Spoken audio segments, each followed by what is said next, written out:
This is the summary of pages 85 through 98, and I like to call this one Encountering Artificiality. So, after Montag convinces Faber to be a part of his plan to make copies, Faber kind of is he says this was such a cowardly thing of him, but he actually was kind of keeping something away from Montag, and he has a two-way radio to guide him along the way. That's the seashell radio that is explained in this part of the reading.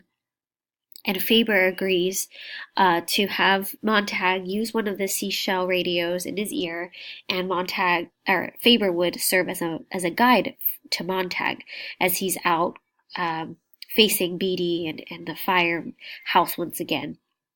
And as Montag goes back, Faber agrees that he will reconnect with his printer friend and try to get the Bible copied and just to get that going.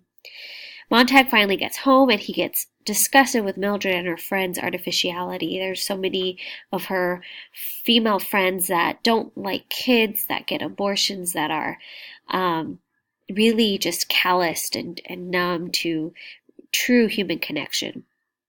Montag gets really upset. He grabs a book of poetry and he begins reading it. And Mildred tries to cover up that Montag is doing this, not because he likes reading or likes books, but because he's trying to prove that reading is nonsense, that the words, and especially poetry, is nonsense. And so he reads it, and it's actually a poem about war and the hardships of war. And Mrs. Phelps, one of Mildred's friends, starts to weep and cry, and it's all related to what she's going through. Her husband is actually off to war right now, and so it makes her actually really face what she's going through.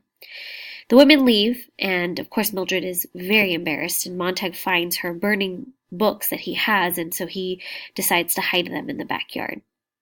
Enjoy this reading, and I hope you enjoy what's going on in this plot. This is really where it starts shifting and gets more and more intense. Thank you so much, and enjoy.